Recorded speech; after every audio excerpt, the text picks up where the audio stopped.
Equal MSP जेसीओआर को बराबर क्यों मिलेगी और कितनी मिलेगी, इसकी एक लिस्ट पूरी जारी हुई है, वो मैं लिस्ट बताऊंगा। उससे पहले मैं बता दूं कि लेटर आपको भी दिखाता हूं कि लेटर में कैसे जेसीओआर के साथ विसंगति पैदा की गई है। और ये रक्षा मंत्रालय मिनिस्ट्री ऑफ डिफेंस का लेटर है। इस लेटर के माध्यम से दिखाएंगे कहां पर जेसीओआर के साथ धोखा हुआ है, वो आप इस लेटर से समझेंगे। 5 सितंबर 2016 का लेटर है 6 सीपीसी का। 6 सीपीसी 5 सितंबर 2016 का 7 सीपीसी का ये लेटर है। और इसमें जो कहा गया है, 7th पे commission CPC was set up by the government of India vide ministry of defence department of expenditure. इसमें जो कहा गया है, defence person shall be accepted as follows some major points in the respect of defence person officer और जवान ratio के बारे में जो इस लेटर में कहा गया है वो आपको दिखाता हूं। अब ये देख सकते हैं रिकमेंड क्या किया गया था जेसीओआर ऑफिसर के लिए। रिकमेंड 7 सीपीसी में क्या किया गया था और decision of the government annexure 1 में आप देख सकते हैं गवर्नमेंट ने क्या डिसीजन दिया था।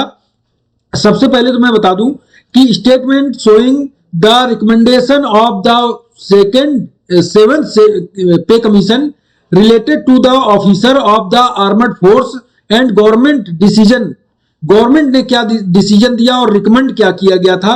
फिटमेंट फैक्टर का जो रिकमेंडेशन था 7 सीपीसी में, 7 CPC has recommended fitment factor पे बैंड इन द फॉलोइंग। जो फिटमेंट फैक्टर का रिकमेंडेशन किया गया था 2.57 सभी को रिकमेंड किया गया था, चाहे जेसीओ हो, चाहे ओआर हो, चाहे ऑफिसर हो, चाहे एमएनएस हो।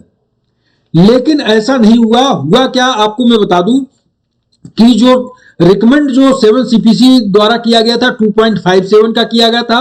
इसके बाद गवर्नमेंट ने जो डिसीजन दिया वो मैं आपको बताता हूं। गवर्नमेंट का डिसीजन था minimum pay fitment factor index of relation pay matrix and general recommendation on pay recommended by the commission has been accepted without any material alteration. तो इसमें जो कहा गया था index relation level 13A brigadier तक को इसमें पे मैट्रिक्स दिया गया था 2.57 से बढ़ाकर सीधा 2.67 कर दिया गया था। यानी कि जो गवर्नमेंट ने जो 7 सीपीसी में रिकमेंड किया था उसमें डिसीजन गवर्नमेंट का था और गवर्नमेंट ने इसको 2.67 कर दिया था केवल ऑफिसर को, लेफ्टिनेंट से मेजर ब्रिगेडियर तक ये रिकमेंड किया गया था और उसको बाद बढ़ा दिया गया था। इसके बाद आपको मैं बताता हूं, अब मैं एक मेन चीज दिखाता हूं जो एमएसपी में सबसे मेन बड़ी बात है, जो जेसीओ ओआर और ऑफिसर एमएनएस के बारे में कहा गया है। आप देख सकते हैं एमएसपी जो दी गई थी उसको किस एज के द्वारा दी गई थी, क्या होना था। जो 5th पे कमीशन में कहा गया था, 5th पे commission after deliberating on the issue of the military service pay did not recommended granting it. It recommended continue of all existing concession and also recommended an edge। यानी कि एक edge के तौर पर एमएसपी दी गई है और ये एमएसपी ऑफिसर जेसीओ ओआर और एमएनएस नॉन कमिटेंट को अलग और कमिटेंट को अलग तौर पर दी गई है ये एड्ज के तौर पर। इसमें कहा है military service pay all officer up to level of brigadier level तक without reducing of existing concession, किसी भी कंसेशन को हटाए बिना इनको अलग से एमएसपी दी जाती है।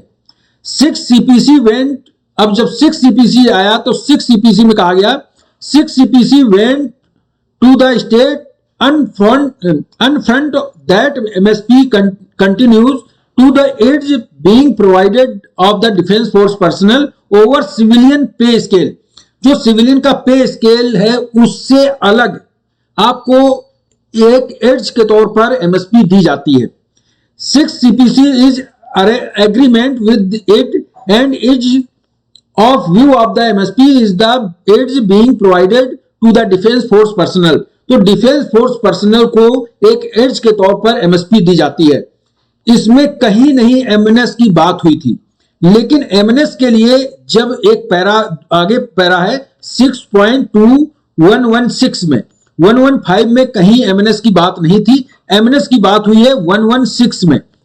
इसमें कहा गया है MSP to MNS officers, MNS के ऑफिसर को जो एमएसपी दी जाएगी वो कितनी दी जाएगी और किस रेट से दी जाएगी, इसके बारे में कहा गया है। The commission has taken note of the proposal of the defence services and has recommended A separate rate of MSP for military nursing officer, यानी कि एक सेपरेट रेट से उनको दी जाएगी, ना कि उसी रेट से जो इस रेट में जो जेसीओआर और ऑफिसर को दी जाती है। The rates of MSP for military nursing service officer have been revised by the factor 2.57, यानी कि इनको सेपरेट रेट से देनी थी और 2.57 के रेट से उनको बढ़ा देनी थी, जो कि 4200 से बढ़ाकर 10,800 कर दी गई। लेकिन यही जो सेपरेट रेट है, मैं आपको आगे दिखाता हूं, यही जो सेपरेट रेट है इसी में गड़बड़ की गई है। अब आप एक टेबल देखें, इस टेबल से बिल्कुल क्लियर हो जाएगा कि जो एमएनएस की एमएसपी है वो कहां से गड़बड़ की गई है। सबसे पहले तो मैं बता दूं, कमिटेंट रैंक को अलग रेट से एमएसपी देना था। अलग रेट का मतलब है उनकी एमएसपी ज्यादा रहेगी। और नॉन कमिटेंट रैंक जिसमें कि एमएनएस आती है, नॉन कमिटेंट इनरोल इन एयरफोर्स वो आते हैं। तो जो कमिटेंट रैंक की एमएसपी है वो कितनी होनी थी और नॉन कमिटेंट रैंक की कितनी होनी थी, लेकिन दी कितनी गई आपको मैं बता दूं।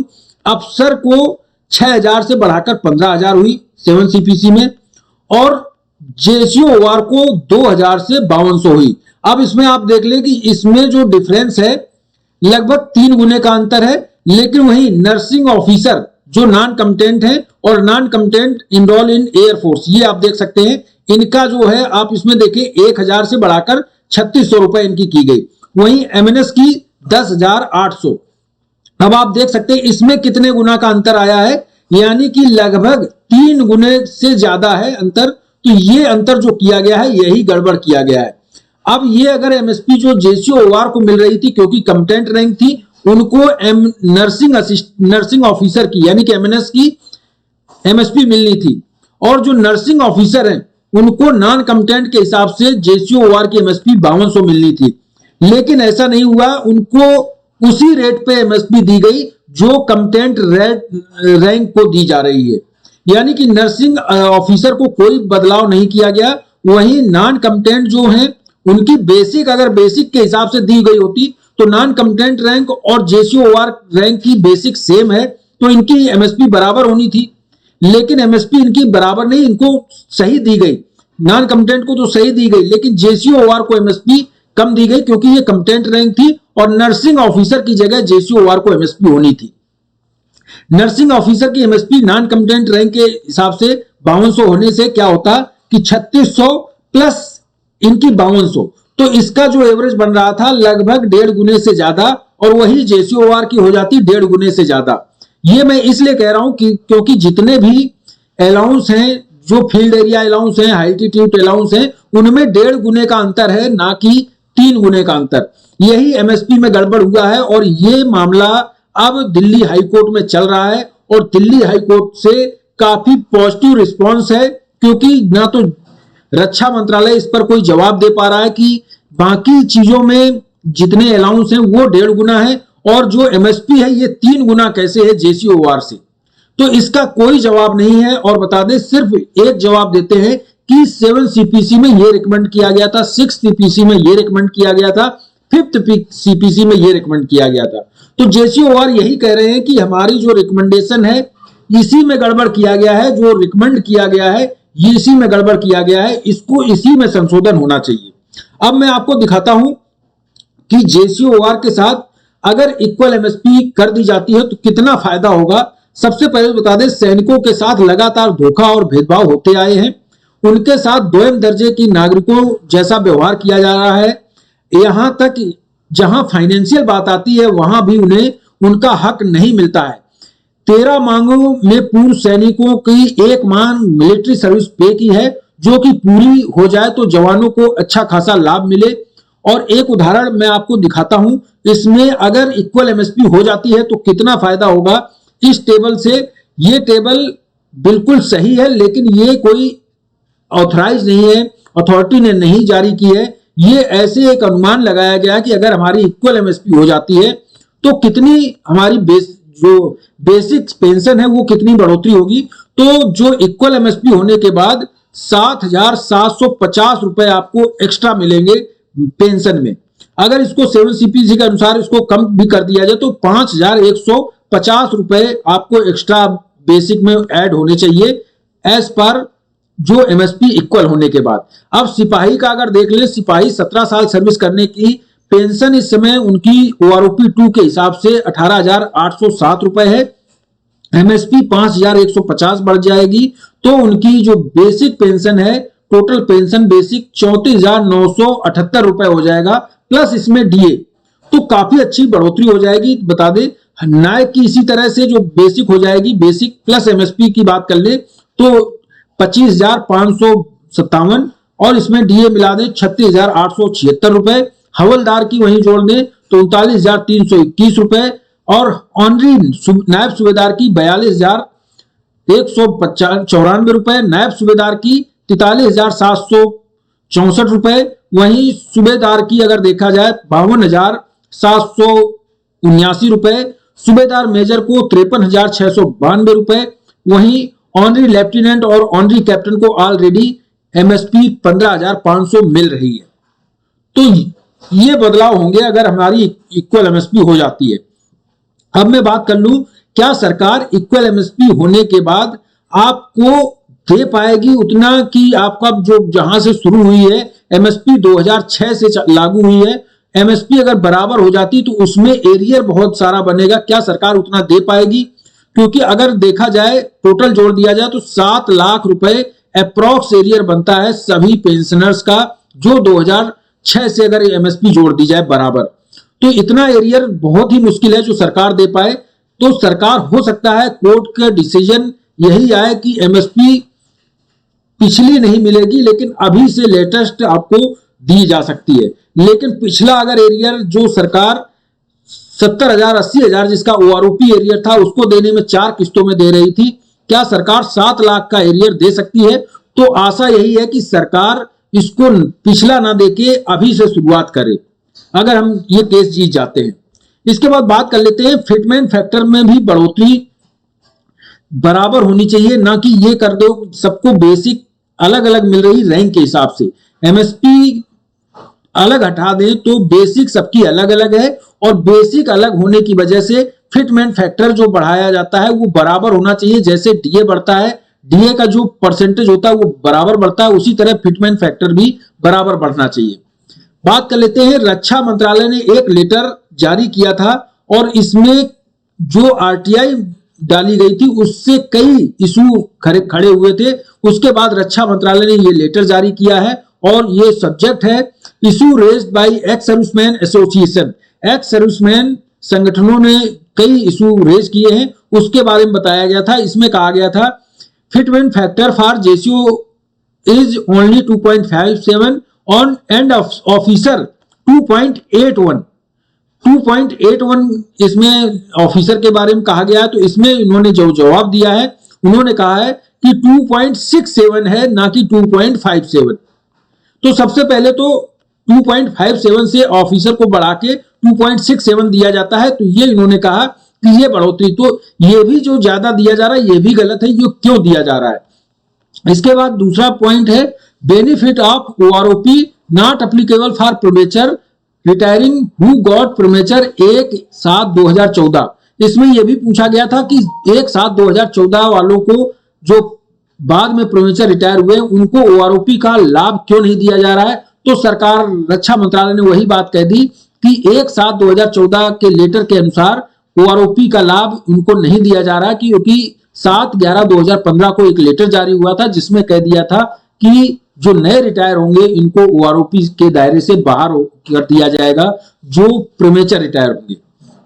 इसके बाद इक्वल एमएसपी को बराबर करने की बात कही गई थी कि equal MSP JCO OR officer की बराबर क्यों नहीं की जाती है। तो इसमें कहा गया था द मिलिट्री सर्विस पे was introduced by the 6 CPC while deciding the rate of MSP in the case of JCO OR 6 CPC finalize the amount of rupees। यानी कि 6 CPC के अनुसार जो फाइनल हुआ है अमाउंट वही अमाउंट दिया जा रहा है, इसमें कोई चेंजमेंट नहीं किया गया। यानी कि जो जेसीओआर कह रहे हैं कि हमारी बराबर की जाए, उसमें जवाब यही आया कि 6 सीपीसी में ऐसा कहा गया है। इसके बाद और भी कई पॉइंट कहे गए हैं कि 6 सीपीसी में 2000 से बढ़ाकर ये इतना कर दिया गया था, 5200 जेसीओआर को कर दिया गया था और ऑफिसर को 15,500 कर दिया गया। तो इसके बारे में वही बात कही गई है जो मैंने पहले आपको बता दी है। Officer have been more benefit than जवान and honorary rank in the fixation of pension under OROP 2। OROP 2 जब लागू हुआ उसमें ऑफिसर ज्यादा बेनिफिट हुआ ऑफिसर को, और जेसीओ जवान और ऑनरी रैंक को कम हुआ। इसके बारे में कहा गया है कि रिटायरी जो 2018 से बेस ईयर से रिटायर हुए हैं, उसी हिसाब से एवरेज के हिसाब से आपकी पेंशन मिनिमम पेंशन कर दी गई, मिनिमम और मैक्सिमम का एवरेज के आधार पर ही पेंशन दी गई है, इसमें कोई चेंजमेंट नहीं किया है। तो ये कई इशू किए एक्स सर्विसमैन की तरफ से रेज किए गए थे और उन इशू का ये गोलमोल जवाब दिया था रक्षा मंत्रालय ने। वही लेटर दिखा देना कि इस लेटर के हिसाब से ऐसा किया गया था।